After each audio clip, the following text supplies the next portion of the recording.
Hello दोस्तों, स्वागत है आपके अपने चैनल सोम विर्स स्टार पे। तो फ्रेंड, जैसा कि हम 999 क्वेश्चनों की जीके जीएस सीरीज पे काम कर रहे थे, तो आज इसके पार्ट का पहला प्रश्न है, गांधी जी के प्रिय भजन वैष्णव जन तो तैने कहिए का रचयिता कौन है। तो इस भजन के रचयिता हैं नरसिंह मेहता जी। कौन है? नरसिंह मेहता जी। जी हाँ, ये एक इम्पॉर्टेंट क्वेश्चन बनता है क्योंकि ये गांधी जी का फेवरेट भजन था और अभी 2 अक्टूबर को गांधी जयंती भी मनाई गई।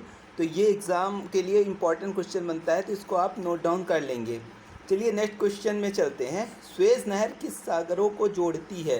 तो भूमध्य सागर और लाल सागर को जोड़ती है। कौन सी नहर? स्वेज नहर जोड़ती है। ठीक है, इसको ध्यान रखेंगे। नेक्स्ट क्वेश्चन है, किस बीमारी में रक्त में शर्करा का स्तर बढ़ जाता है? तो जी हाँ, उसको नॉर्मली भाषा में हम डायबिटीज़ बोलते हैं, उसका पूरा नाम डायबिटीज़ मेलिटस बोलते हैं। ठीक है, किस बीमारी में रक्त में शर्करा का स्तर बढ़ जाता है? डायबिटीज मेलिटस में। नेक्स्ट क्वेश्चन है, किसी पेड़ की लगभग सही आयु क्या गिनकर ज्ञात की जा सकती है? तो उसमें तने में वलयों की संख्या। ठीक है, किस चीज़ को गिन के की जाती है? तने में वलयों की संख्या। चलिए आज के नेक्स्ट क्वेश्चन में चलते हैं। भारत में किस राज्य की जनसंख्या सर्वाधिक है? तो अगर हम जनसंख्या की बात करें तो सबसे ज़्यादा जनसंख्या है उत्तर प्रदेश में।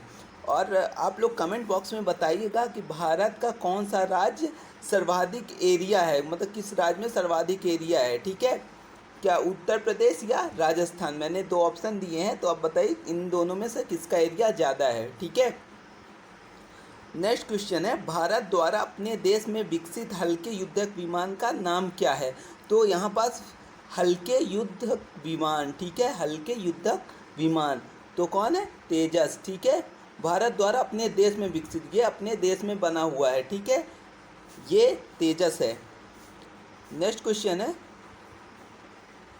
नाथुला एक स्थान है जहां 44 वर्षों के बाद भारत चीन सीमा व्यापार फिर शुरू किया गया था। वह किस राज्य की भारतीय सीमा पर स्थित है? तो वह है सिक्किम में। आप दर्रों के बारे में पढ़ा होगा आपने, तो नाथुला दर्रा कहाँ है? सिक्किम में है। ठीक है, तो नाथुला नाम से आप याद रखेंगे, सिक्किम। नेक्स्ट क्वेश्चन है, सूचना का अधिकार किस वर्ष पास हुआ? तो सूचना का अधिकार 2005 में पास हुआ। ठीक है, नेक्स्ट क्वेश्चन है, पीले रंग का पूरक रंग कौन सा है? तो पीले रंग का पूरक रंग है नीला। ठीक है, अगर आप पीला याद करेंगे तो पीले के साथ नीला, नीला उसका पूरक रंग है। चलिए नेक्स्ट क्वेश्चन में चलते हैं। फोटोग्राफी में कौन सा रासायनिक द्रव्य प्रयोग किया जाता है? बहुत ही इंपॉर्टेंट क्वेश्चन है, जनरल साइंस में ही आपका क्वेश्चन पूछ सकता है। तो फोटोग्राफी जहाँ शब्द आए तो आपको सिल्वर ब्रोमाइड याद करना है। ठीक है, सिल्वर ब्रोमाइड ये रासायनिक द्रव्य है जो फोटोग्राफी में यूज होता है। नेक्स्ट क्वेश्चन है, हाल में एक नए राष्ट्र का उद्भव हुआ है, उसका नाम क्या है? तो उसका नाम है दक्षिण सूडान। ठीक है, अब नेक्स्ट क्वेश्चन में चलते हैं। लोकसभा के अध्यक्ष का चुनाव किसके द्वारा किया जाता है? तो लोकसभा के अध्यक्ष का चुनाव लोकसभा के सदस्यों द्वारा किया जाता है। वर्तमान में लोकसभा के अध्यक्ष कौन है? तो वर्तमान में लोकसभा के अध्यक्ष हैं, बताएंगे आप? ओम बिरला। ठीक है, ओम बिरला हैं। इसके पहले कौन थी? मीरा कुमार थी। ठीक है, वो प्रथम महिला लोकसभा अध्यक्ष थी। चलिए नेक्स्ट क्वेश्चन में चलते हैं। इतिहास का जनक किसे कहा जाता है? इतिहास का जनक किसे कहा जाता है? तो किसे कहा जाता है?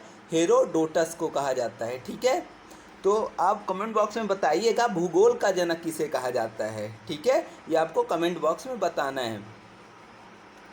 नेक्स्ट क्वेश्चन है, सुरक्षा परिषद में स्थायी सदस्यों की संख्या कितनी है? तो कितनी है सुरक्षा परिषद में स्थायी सदस्यों की संख्या? 5 है। चलिए नेक्स्ट क्वेश्चन में चलते हैं। यूनाइटेड किंगडम किसका एक उत्तम उदाहरण है? तो वह है संविधानिक राजतंत्र का। ठीक है, यूनाइटेड किंगडम संविधानिक राजतंत्र का। नेक्स्ट क्वेश्चन है, भारतीय संविधान के अनुच्छेद 17 में क्या उपबंध किया गया है? तो उसमें उपबंध किया गया है अस्पृश्यता उन्मूलन का। ठीक है, अनुच्छेद 17 के अंतर्गत आता है। नेक्स्ट क्वेश्चन है, राज्यपाल का मुख्य सलाहकार कौन होता है? तो राज्यपाल का मुख्य सलाहकार होता है मुख्यमंत्री। ठीक है, तो आपको कमेंट बॉक्स में बताना है कि मध्य प्रदेश के वर्तमान मुख्यमंत्री कौन है। ठीक है, और राज्यपाल भी बताना है, मध्य प्रदेश के वर्तमान मुख्यमंत्री और राज्यपाल कौन है। चलिए नेक्स्ट क्वेश्चन में चलते हैं। किसके द्वारा एकाधिकारी प्रतियोगिता का सिद्धांत विकसित किया गया है? तो E.H. Chamberlain, E.H. चैम्बरलिन के द्वारा किया गया है। ठीक है, एकाधिकारी प्रतियोगिता का सिद्धांत। WWW पूरा रूप क्या है WWW का? तो वर्ल्ड वाइड वेब। ये ज़्यादातर लोग जानते होंगे जो वीडियो देख रहे हैं, अगर जिन्हें नहीं पता है ये पढ़ लेंगे क्योंकि ये जनरली इजी क्वेश्चन है, बट बहुत लोगों को पता नहीं होगा, तो एग्ज़ाम में सही करके आना है। WWW का फुल फॉर्म है वर्ल्ड वाइड वेब। ठीक है, नेक्स्ट क्वेश्चन है, कंप्यूटर के घटक उचित रूप से जोड़े गए हैं तथा कार्यरत हैं, इसे सुनिश्चित करने वाली कौन सी जांच प्रक्रिया है? तो क्या है? बूटिंग। उस प्रक्रिया को क्या बोलते हैं? बूटिंग बोलते हैं। चलिए नेक्स्ट क्वेश्चन में चलते हैं। वेबसाइट के प्रथम पृष्ठ को क्या कहा जाता है? तो जैसे वेबसाइट ओपन करते हैं तो वो जो प्रथम पृष्ठ आता है तो उसको कहते हैं होम पेज। ठीक है, होम पेज बोलते हैं उसको। चलिए नेक्स्ट क्वेश्चन में चलते हैं। एक CD रोम का जीवन काल या उसको लाइफ स्पैन भी बोलते हैं, लगभग कितना होता है? तो 5 वर्ष होता है। मतलब CD रोम की लाइफ कितनी होती है? 5 वर्ष होती है। ठीक है, लेंज का विद्युत चुंबकीय सिद्धांत किसके परिवर्तन के सिद्धांत का परिणाम है? तो यहाँ पूछा, ध्यान दीजिएगा, किसके परिवर्तन के सिद्धांत का परिणाम है? तो ऊर्जा के परिवर्तन के सिद्धांत का परिणाम है। ठीक है, चलिए नेक्स्ट क्वेश्चन में चलते हैं। एक न्यूट्रॉन, एक इलेक्ट्रॉन, एक प्रोटॉन और एक अल्फा कण समान गतिज ऊर्जा से गतिमान है, तो इन कणों के वेग सही आरोही क्रम क्या होगा? तो सबसे पहले अल्फा कण, फिर न्यूट्रॉन, फिर प्रोटॉन, फिर इलेक्ट्रॉन। ठीक है, ये अवरोही क्रम में दिए गए हैं। नेक्स्ट क्वेश्चन है, कांच, हीरा और जल में प्रकाश के वेग का सही अवरोही क्रम क्या है? तो सबसे पहले हीरा, फिर कांच और फिर जल। ठीक है, ये अवरोही क्रम में दिए गए हैं। नेक्स्ट क्वेश्चन है, एंगस्ट्रॉम से किसका मापन किया जाता है? तो प्रकाश तरंगों की लंबाई का। ठीक है, एंगस्ट्रॉम से किसका मापन किया जा सकता है? प्रकाश तरंगों की लंबाई का। अब देखिए, मापन से क्वेश्चन पूछते हैं बहुत, जैसे पिछले बार पूछा था कि एटमॉस्फेरिक प्रेशर किस यंत्र से मापा जाता है?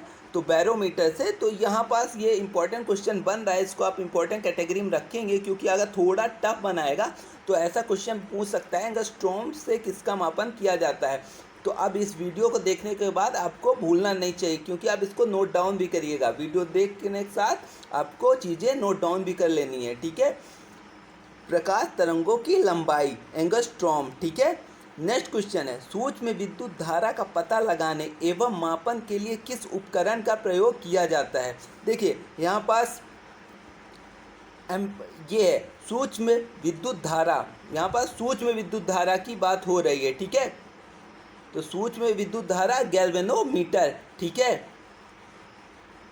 अब यहाँ पास आप गैल्वेनोमीटर, सूक्ष्म विद्युत धारा नहीं, विद्युत धारा में आप कंफ्यूज हो जाएंगे, विद्युत धारा एमीटर लगा के आ जाएंगे आप। तो यहाँ पास सूक्ष्म विद्युत धारा की बात कर रहे हैं, मतलब मिनी क्वांटिटी में, मिनी क्वांटिटी की जो विद्युत धारा होती है, ठीक है, उसको नापने के लिए गैल्वेनोमीटर का यूज होता है, ना कि एमीटर का यूज़ होता है। ठीक है, ज़्यादातर लोग कंफ्यूज हो जाते हैं कि कौन सा होगा, गैल्वेनोमीटर होगा कि एमीटर होगा। तो कंफ्यूज बिल्कुल नहीं होना है, इसमें आपको सूक्ष्म विद्युत धारा जैसे ही पूछेगा आप लगाएंगे गैल्वेनोमीटर। ठीक है, नेक्स्ट क्वेश्चन है, विद्युत आवेश के बीच के आकर्षण एवं विकर्षण के सिद्धांत की खोज किसने की थी? तो विद्युत आवेश, ये कूलाम का नियम 12वीं कक्षा में बहुत बार पढ़ा होगा, मतलब ये कूलाम की थ्योरम 12वीं के एग्ज़ाम के लिए बहुत ही इंपॉर्टेंट रहती थी। तो ये कूलाम विद्युत आवेश के बीच के आकर्षण एवं विकर्षण के सिद्धांत की खोज किसने की थी? तो कूलम्ब ने की थी। नेक्स्ट क्वेश्चन है, पीछे का दृश्य देखने के लिए कौन से दर्पण का प्रयोग किया जाता है? तो उत्तल दर्पण का, पीछे का दृश्य देखने के लिए। ठीक है, चलिए आज का लास्ट क्वेश्चन है, रेडियो का आविष्कार किसने किया था? यहाँ पर आविष्कार और आविष्कारक से क्वेश्चन बहुत पूछे जा रहे थे, तो ये क्वेश्चन भी इम्पोर्टेंट बनता है कि रेडियो का आविष्कार किसने किया था? तो किसने किया था? मार्कोनी जी ने किया था। ठीक है, तो आविष्कार और आविष्कारक के रिलेटेड क्वेश्चन आपको पढ़ लेने हैं और आगे इस वीडियो में भी मिलने वाले हैं। ठीक है, तो फ्रेंड्स ये वीडियो यहीं तक था, मिलते हैं कल एक नई वीडियो के साथ, तब तक के लिए बाय।